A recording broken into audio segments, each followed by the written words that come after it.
পুকুর করতে দিবেন। মানুষের উপর জুলুম হচ্ছে, কোথাও যৌতুকের ভিত্তিতে বিবাহ হচ্ছে, মানুষের উপর জুলুম হচ্ছে।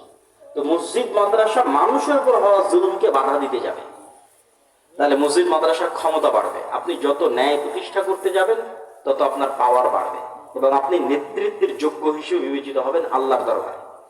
আর যখনই আল্লাহর দরবারে নেতা হওয়ার যোগ্য হিসেবে বিবেচিত হবেন, আল্লাহ আপনাকে রাষ্ট্রেরও নেতা বানিয়ে দিবে। বুঝতে পারবেন না কেমনে বানিয়ে দিবে, কিন্তু আল্লাহকে প্রমাণ করতে হবে, আল্লাহর কাছে প্রমাণ করতে হবে আল্লাহ আমি ন্যায় প্রতিষ্ঠায় যোগ্য।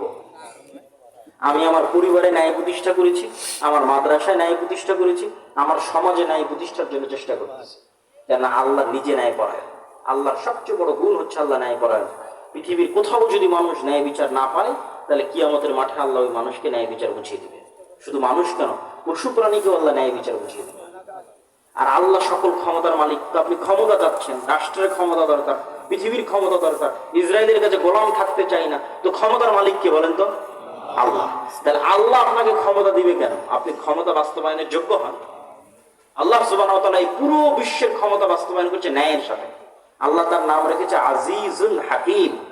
আল্লাহ বলেছেন, দেখো আমি মহাপরাক্রমশালী, ফাআলুল লিমা ইউরিদ, যা ইচ্ছা তাই করতে পারি, কিন্তু আমি হাকিম, আমি জ্ঞানী প্রজ্ঞাবান, এই জন্য আমি যা ইচ্ছা তাই করতে পারি। এই কারণে আমি মানুষের উপর জুলুম করব?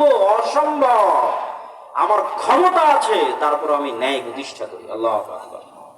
আমার কোনো বান্দা, কোনো পশু প্রাণীর উপর আমি জুলুম করি না, কিন্তু আমার ক্ষমতা আছে, আজিজ, কিন্তু আমি অন্যায় করি না। তো যখনই আপনি ন্যায় প্রতিষ্ঠা করবেন, আল্লাহ আপনাকে ক্ষমতা দিয়ে দিবেন। এটাই নিয়ম। এই জন্য সব নবী রাসূল ন্যায় পরায়ণ, সত্যবাদী, জন্মগত। আমাদের নবী মুহাম্মদ সাল্লাল্লাহু আলাইহি ওয়াসাল্লাম, এটা হচ্ছে লিডার হওয়ার গুণ। এই জন্য আল্লামা ইকবাল বলেছে, সাবাক ফিরসে পর সাদাকাত কা, শুজাআত কা, আদালত কা, লিয়া জায়েগা তুঝসে কাম, দুনিয়া কি ইমামত কা। মুসলমানেরা তোমরা নামাজ রোজা চমৎকার আছে, আহলে হাদিসদের আকীদাও ভালো আছে, নাই কি? সত্য বলা জানে না, সাহসিকতা নাই, ন্যায় পরায়ণতা প্রতিষ্ঠা করা জানে না। ওই দলে মারামারি, ওই মসজিদে মারামারি, ওখানে যাই দেখেন নামাজ রোজা সব আছে, ন্যায় পরায়ণতা নাই।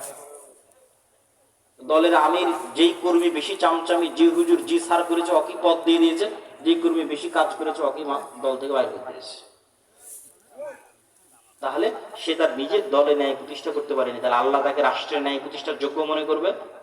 এই জন্য আল্লাহ তাকে ক্ষমতা দিবে না।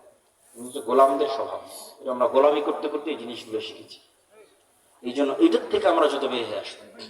তো যেটা বলছিলাম, আমাদের আরেকটা প্রজেক্ট আমরা হাতে নিয়েছি, সেটা হচ্ছে কর্জে হাসানা। কেন? মসজিদকে এম্পাওয়ার করা। এখন যে ক্ষমতার শূন্যতা বিরাজ করছে, এটা আমরা